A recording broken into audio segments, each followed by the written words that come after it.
I'm Jody Yellishan, principal of Pine Knob Elementary. Pine Knob is a diverse population that proudly supports the unique individuals who make up our school community of staff, parents, and students. We have been on our Cultures of Thinking journey for 3 years and continue to grow our culture throughout our building with in-depth staff book talks, classroom routines that promote reasoning through evidence, and visible student thinking, which heightens our understanding.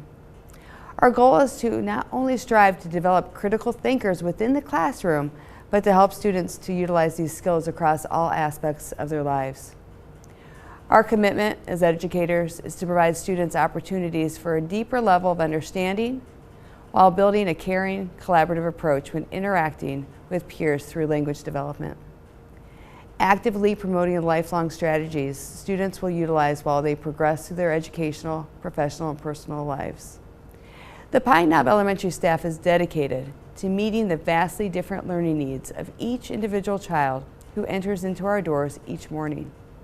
We feel confident that through modeling and language development, we are not only encouraging a love for learning, but are cultivating thoughtful, knowledgeable global citizens who converse with peers in a vastly different manner than when people my age may have attended school. Gone are the days of sit at your desk, hear what I share as your teacher, and learn in the same manner as that person sitting next to you. We are educating our youth in a fashion that will influence their education today as well as tomorrow. Students are absorbing skills and gaining knowledge that will last a lifetime. Encouraging students to be risk takers in their learning while remaining open-minded to others' ideas and thoughts. Students interact with curriculum through hands-on learning with balanced conversations, which provides for individual and group reflection on topics approached through the visible thinking practices.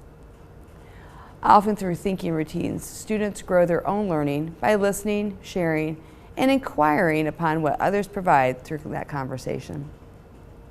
In a few minutes, you will have an opportunity to see fourth grade educator Karen Kumon Sinclair, Pine Knob's lead Cultures of Thinking teacher, share with you an example of stretching student language to inspire thoughtful, inquisitive, and student interactions.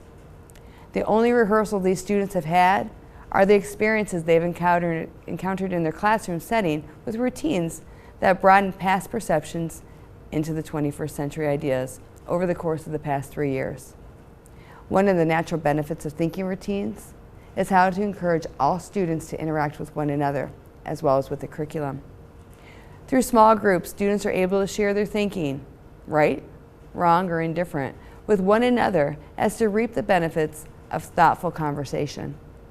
No student has an opportunity to hide in the back of the room or to cross their fingers hoping that they won't be called upon to answer a question. What a truly wonderful gift to give to our students. To share with each student that what they think matters and how thoughts can be built upon or viewpoints shared can be considered. It's truly an exciting time to not only be a student within the Clarkston Community School District, but even more so to be a student at Pine Knob Elementary. Please join me as we step inside of Karen's classroom.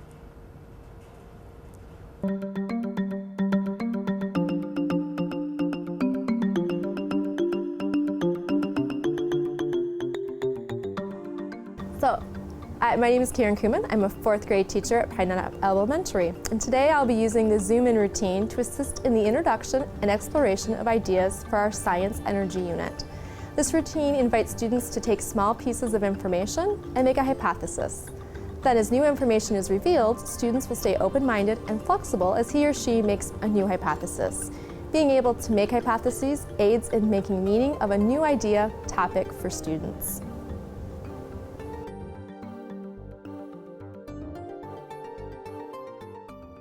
Today we have the opportunity to do a zoom in. I'm going to start you with a picture. And all of our reveals, all our small parts, will be pictures.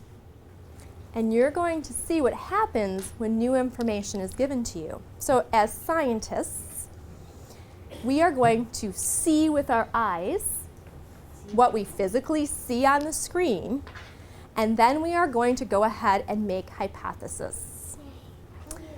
Yes, I saw some of you look up there as a reminder that as part of our scientific method, we make those educated guesses based on the step right before it, which is collecting information, research.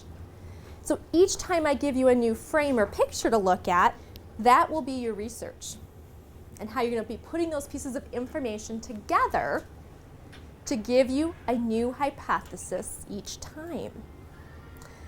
So what I gave you in front of you, you have your yellow sheet, and you also see it up here on the dot camera, that you have the very first question after I know you've put your name on it.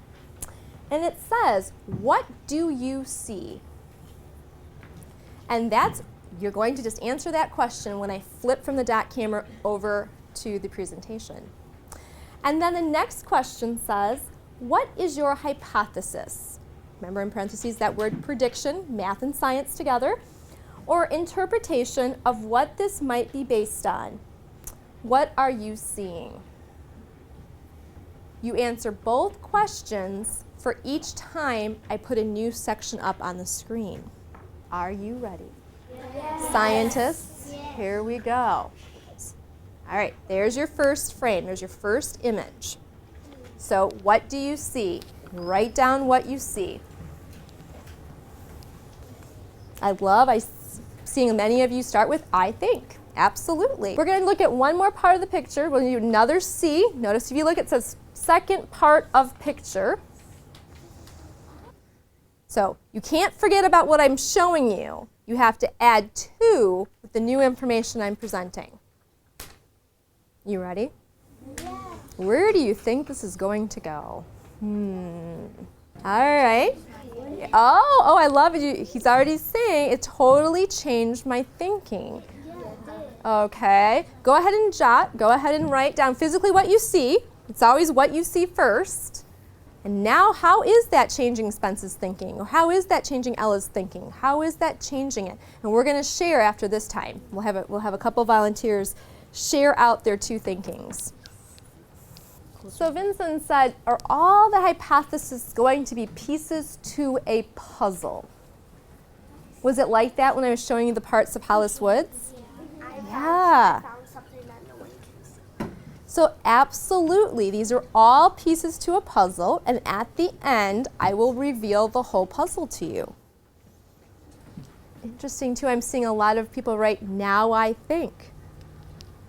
All right, let's have a couple of students, as most of you have come to a close. And if you're not finished jotting, you're thinking, and we're going to have a couple of friends share. Now don't worry if you don't get to share this time, because we're going to stop a couple more times to share our thinking. All right. So you can go ahead and share what you saw and what your first hypothesis is and what your second hypothesis is. First and second hypothesis. Canyon, do you want to start? Sure. I think our next unit is about how solar energy works.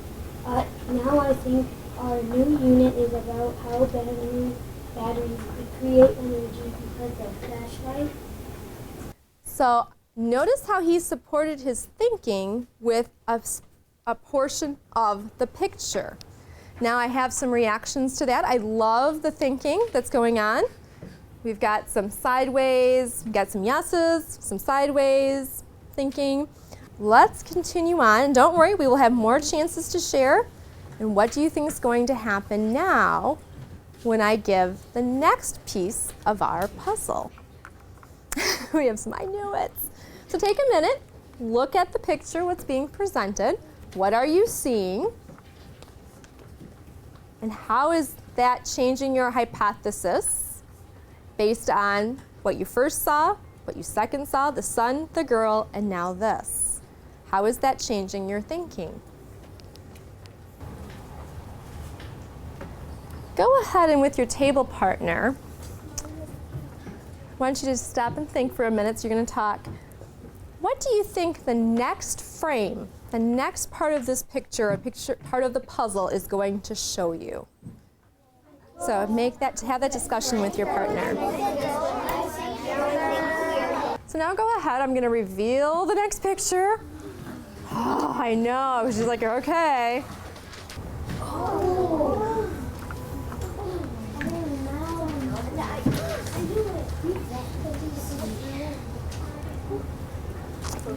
I love how I see students really taking a minute to look. You're going to have a chance in a minute to talk with your table partner, so as you're finishing your thinking. Let's look at your... It just really changed my whole mind because I started thinking about how it was solar powered from the sun. Then I started thinking that all the items might be solar powered from the heat from the fire and the sun shining on the items. So every time you saw that new piece of the puzzle, Yeah, it started getting closer and closer with all the clues. to a bigger picture, not just, so it showed some flexibility in your thinking again. All right. Many of you I see have finished your thinking, so go ahead and share with your table partner. Before our last reveal, we have one more frame to go before I show you the whole picture together. So here is the last portion, and then I will reveal the whole puzzle. You'll see the whole piece together after we get done, and we'll start sharing whole group again. So here we go.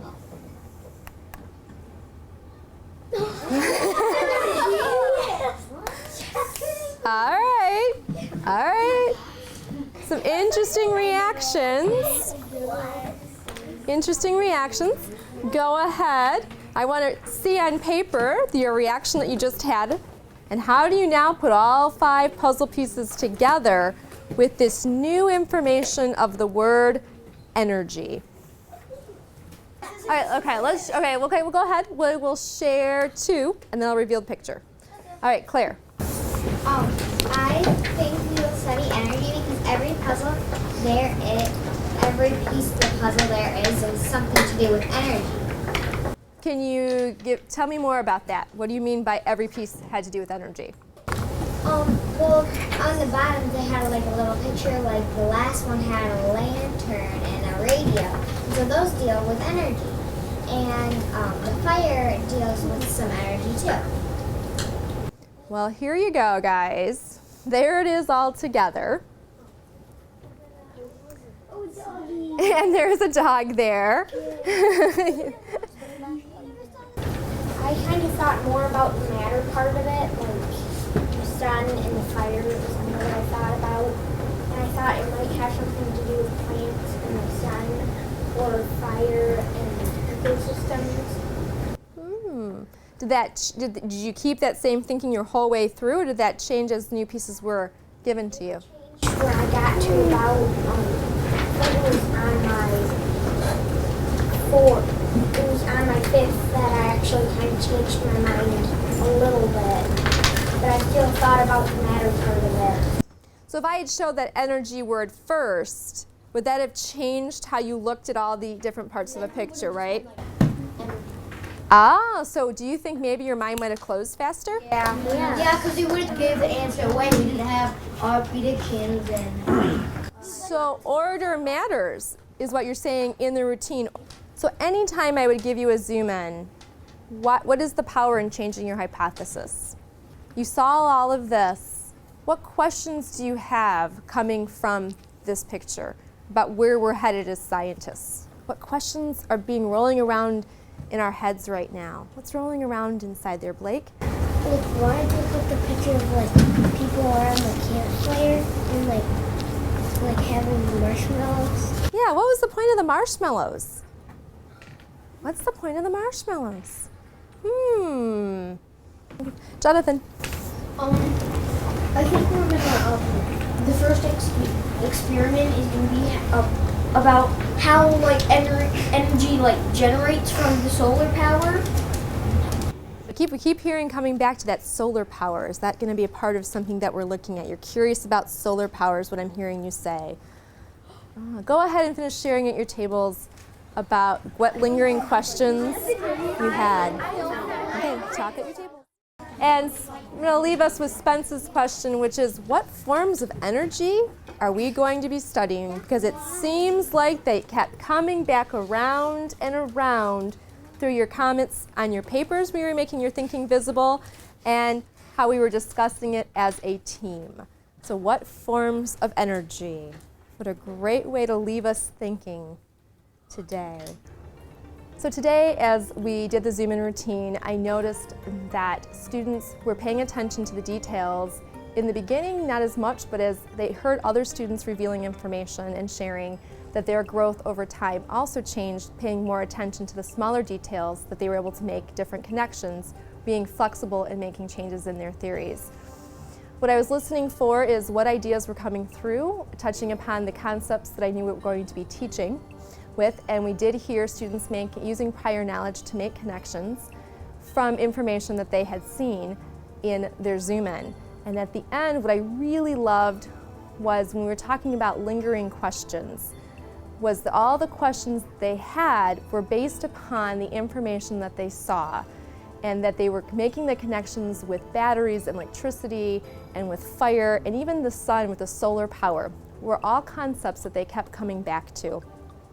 And we even had an interesting discussion about the order of the pictures that they saw, and that yes, if they had seen that word energy first, they might not have been as open-minded to their conversations. And that makes a real difference into how we approach a routine like Zoom-in.